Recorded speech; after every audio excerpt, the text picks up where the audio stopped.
Good day to you. My name is Corey Winfield, the host of the 217 Recovery Podcast. Pretty good little day today.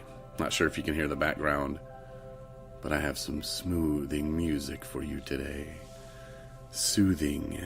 Actually, I was meditating, had a little headache. Today, though, was pretty good. Hit up a meeting. It's just me doing the podcast today. But I hit up a meeting earlier, and one of the guys, he was talking about failure and emotions. And those are things that I, fear failure. It took a lot for me to even get this started. Not today, but I mean just in general, the 217recovery.com. And hold on, I'm going to turn down the soothing music. But, failure is something that I obviously don't like. But the fear of it, and, what if I fail, and was that going to cause a relapse? Or, it's kind of like dating. The first year of your recovery, they're like, don't date because, there's lots of emotions that go with it. And there are. And my last relationship, definitely I wasn't ready. I was trying to fix another person. And it feels so much easier and so much better to fix somebody else than it is to actually fix yourself. And that's where I messed up big time. And sometimes you first of all can't fix anybody else. You can only offer support. And I thought that's what I was doing at the time. But next thing I know, it's like, slippery slope. Anyway, the guy was talking about, failure and blaming other people for the failures and how his emotions, would overtake him. And the emotions do overtake you at times. And that's one of the main reasons why I would self-medicate, whether it be stressed, betrayed, whatever emotions that I was feeling that I didn't want to feel anymore, I knew how to get rid of.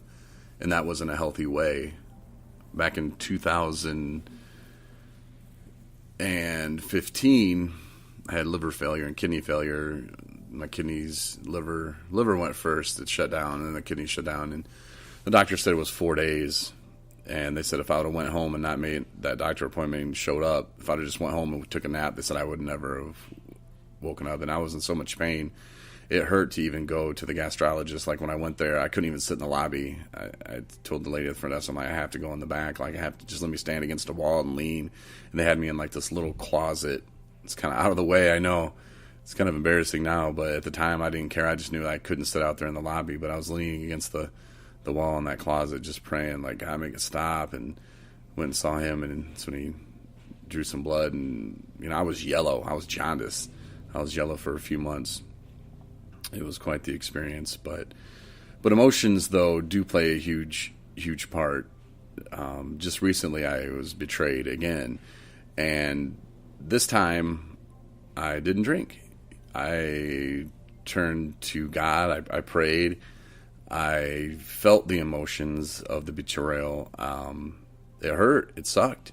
It really did. Nobody wants to feel that way, but you can't feel the good in life. This is something that I sent to my preacher today, Justin.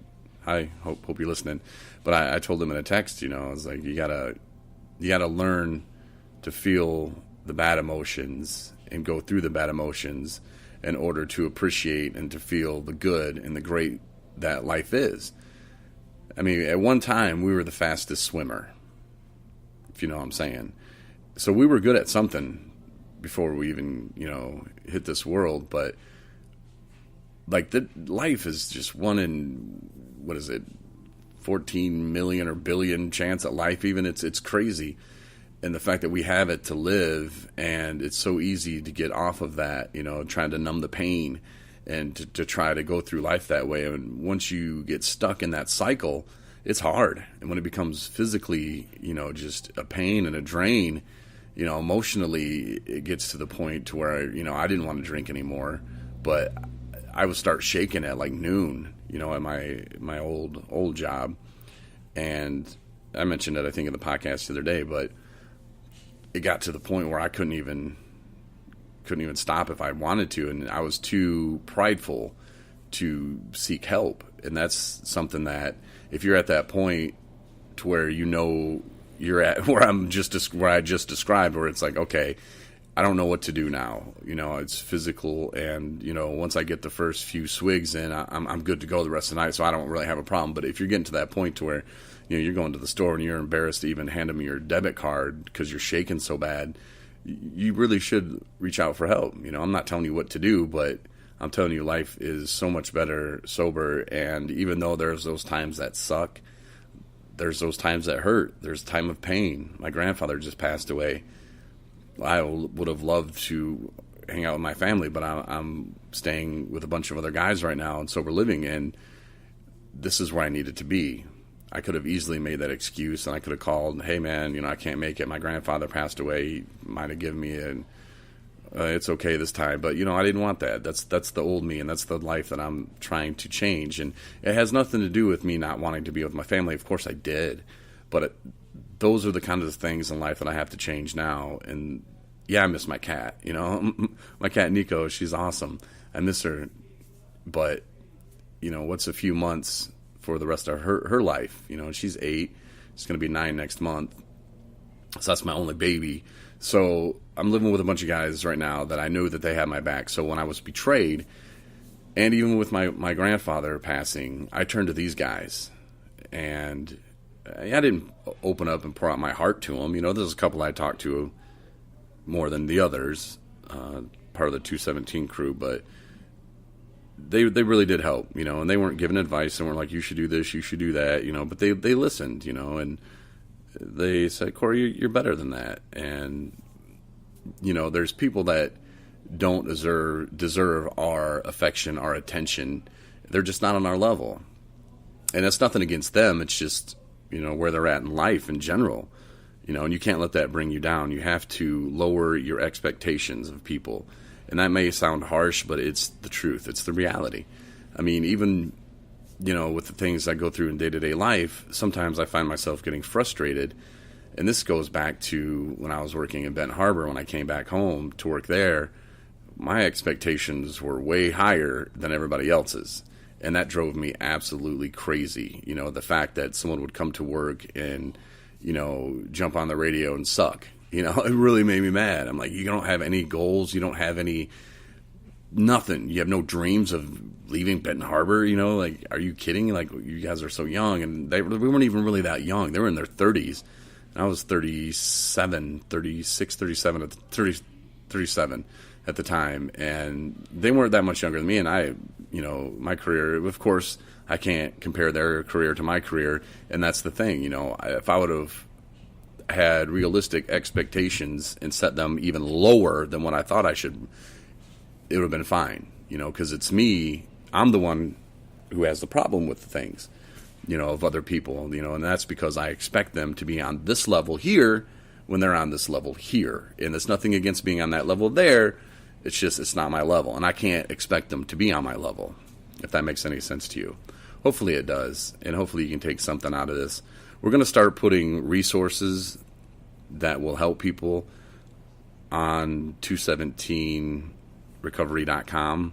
So if you need anything, hit us up through email, stuff like that. We are going to be proactive in the next month or so at finding places where we can go. And young people, we really want to reach, we want to reach everybody who has a problem and anybody who's, afraid to go get that help that they need. Because you shouldn't feel ashamed. The recovery community is huge. There's lots of fun to be had. You can have fun sober. I mean, the last 4 years of my life, it's been a roller coaster, up and down, 5 months, 4 months, 5 months again, 3 weeks, 2 weeks, 1 week, back at it, 4 months, 5. I haven't given up. And that's the thing. Don't give up quitting. It's never too late. This time, like I said, I'm doing things I've never done before. Do you think I want to live with 12 other guys? At first, no. But then it got to the point where it's like, I know I needed to, so then I actually did want to.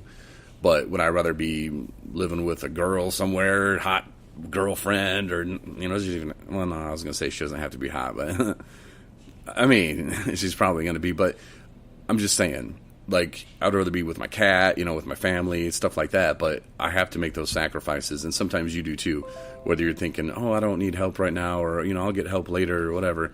Hey, that's all up to you. If you're ready, that's when you should reach out for the help. And don't Google rehabs. That's not going to get you where you need to go. And as embarrassed as I was at the time, I didn't do what I should have done. I should have just called my insurance. Whether you're paying for insurance, whether you're on Medicaid, whatever, call your insurance and say, look, here's the deal. I have a problem with whatever. I don't care if it's gambling, with eating, with alcohol, with, drugs, heroin, meth, coke, crack, whatever. If you have a problem, call them and just say, hey, look, here's where I'm at. I don't want to live this way anymore. I don't have to live this way anymore. Please help me. They're going to get you some help. And there's good places and there's not so good places. But don't go to one place and think, oh, I'm going to be, I'll go this one time and just be fixed and be cured in 3 weeks or 2 months or 3 months. This is a lifelong thing. And once you get the right people around you, you're going to realize that this is great and life is wonderful. And there's so many things to do. There really are. I mean, even taking naps to me is awesome. Meditating. I mean, there's so much about life that you don't really appreciate until you start living it. And you don't have to live that old way anymore. So 217recovery.com. Like I said, resources on there. Please share it with your friends. Tell your friends. If you know somebody in the recovery community, let them know about it. Like us on Facebook. We have an Instagram, YouTube. We post videos on our Facebook page as well. We're on Twitter. So, yeah, you can find us many different ways. If you want to reach out to us, you can email me, Corey, Corey, at 217recovery.com. The link's also on our website. If you want to donate, feel free. We're not buying pizzas and having parties here. We're going to use the money for, gas, to go to places. There's one place that wants us to go and talk to their group, which we're working out right now. But, things like that is what we're using the money for. Better equipment, and, we're going to have T-shirts hopefully soon and some stuff like that. So good things are happening, and it's all because of God. The fact that I trusted in God, and the people around me really pushed me, and the fact that sometimes you have to step up and face your fears. I don't want this to fail, and I know deep down I'm not going to let it fail. And because of you, it won't. So thank you. Not that I want to thank people in addiction or anything like that, but hey, I'm here, you're here, we're all here. So even if you're just listening for family members, that's cool too. Pass this along. They're probably not going to want to hear it. They're probably going to say, don't preach to me about that. I don't want to hear that dude. Who's that dude?